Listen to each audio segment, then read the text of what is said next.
Greetings, family, and welcome to another episode of Wake Up Africa. My name is Dr. Mumbi. How you doing? How's everything going? I really do pray, family, that you are well in all your ways and that you're moving into living life very much on your own terms, in your own story, in our story, not in his story. Because if you're still in his story, family, then now you're just being taken like a leaf in the wind, which I'm going to talk about right now. Special shout out, of course, to our Patreon family. Thank you so much for supporting us on that platform, and for everyone who sends us love donations and supports the channel.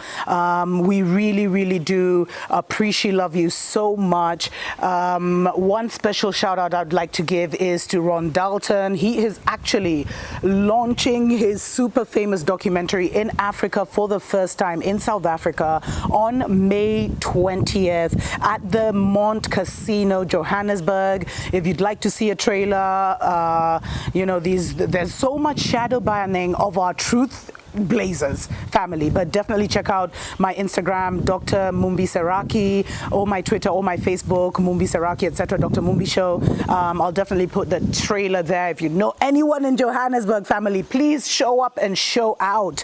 Let's really tap into our own narrative, and just by you guys being there, it will create a wave of us being restored in terms of mentally, for our people to know the truth, because we've been told so many times, family, that the truth shall make you free. So special shout out to Ron and all his efforts to come to South Africa, and to, he's been there with his family, just preparing for this, family, so dedicated to getting the correct narrative to our people. And especially if you're Bantu, you should know it's your story. It's your story that has been hijacked, that has been fought for, that has been tried to be hidden under a rug. Ask yourself why. Why would people claim your God? Why would people change the color of your Messiah to look like them? Why would they steal your stories and then create all these other stories to keep us in this deep confusion? Ask yourself that, family. And that alone will show you the importance of the narrative. The narrative is absolutely everything. If your story in here and in here ain't correct, then you really are fighting a losing battle. But those are stories for the days. Family, I don't know what CERN has done, but it looks like they've messed with time. And let me know in the comments. For me, especially since January, I feel like time was already moving fast, but I've been feeling like time is really accelerating. Like you blink and it's afternoon, you blink and literally it's the next day. I really feel that. So knowing the time is accelerating, having had so many conversations with my enlightened family, my soul family, about how things are moving so fast, I was quite surprised when I received this email from one of our friends. Thank you so much for, friends of the show, family. Thank you so much for always sharing the interesting news. Please don't share YouTube links. We never watch them. But in case you have an interesting news story that is a sign of the times, Dr. Mumbi at Dr. Mumbi Show is where you can reach me. So now, CERN scientists are actually proposing that the world adds an extra hour to the day, and this just shows you that once again they're trying to play that time manipulation. And it's funny because I was listening to an elder a week or two ago, and he was talking about how time was actually invented to slow our manifestations down, to slow our creative power down, because instead of us just thinking or imagining something and it manifests, we were put into this cycle of, okay, you can ask for this and then you'll have to wait 3 months, you'll have to wait 6 months, okay, you'll have to work very, very hard for like a year or two before you can do this or before you can do that. So time and the Gregorian time, you need to learn about it, family. Not only was it done as an onslaught against women, because we were on that 13 moon cycle, to perfect 28 days each month, whatever, and then we were taken off that and we were Gregorian. Like look at please, or even I can do a separate show on that actually. Look into the Gregorian calendar. Who was behind it? Who designed it? I don't know if it was the Catholics or who, but it was one of those, the Masonic order. and how when they got everyone to be on their timeline and to think of time like them, the whole world changed. And so for them now, it's almost like a slap in the face.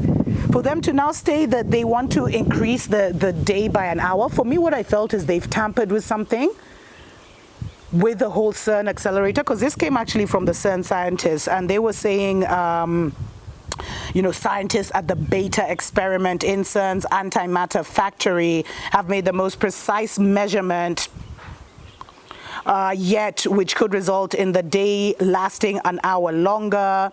And the way they put it, family, it's like they're talking to a 2-year-old. Listen to this. We have all wished for 1 extra hour in the day. Now this may become a reality thanks to new measurements on the second from the beta experiment antimatter factory. They make it sound like such an awesome thing, And they're saying that the experiment needs the Casey and Fountain clock, which is one of the most precise clocks in the world, used to define SI units and help set coordinated universal time. You see? Because they control all those Eastern Standard Time, Greenwich Mean Time is all under their control. So, and then they give all this about why they invented time to begin with. And they say, before the first clocks, humans relied on the geographical position of Earth's rotation around its axis to determine time, blah, blah, blah. And actually the first clocks actually contained a pendulum, and then all this, and then they talk about how it all switched up. But it all started, family, in 1932. That's when they started putting us into this dimension of time. And time is almost as bad as religious psychosis, because it has people totally bound. And the reason time is so dangerous is because it's got people who are eternal, people who are immortal, thinking that they're running out of time. It's insane. It's insane, family. The mental trap of time. When I realized that, I stopped wearing a watch. I don't think I've worn a watch in like 7 years. Although now it doesn't help with the phone, but usually I look at the time because I need to either connect with someone, I need to publish on the show, but I'm not directing my day according to time. And I've found that it has really helped my spiritual life, because I'm the kind of person who will wake up at 3, I'll be up till 7, I'll have a very productive time, and then maybe I'll, when the sun rises and I've caught the sunrise, I'll take a little nap. So it's just like the way I use my day. The so-called timetables of this world wouldn't approve. So really know how you use time, family. As we try to disconnect ourselves from the Babylon system, one of the main things is to disconnect ourselves from time. And you know what I've wanted for so long is, if I was to ever wear a watch, at least let it have African time. Because, for us, like 1 o'clock is 7 a.m. and all that stuff, the Kiswahili time, the Kiswahili clock, it's totally different.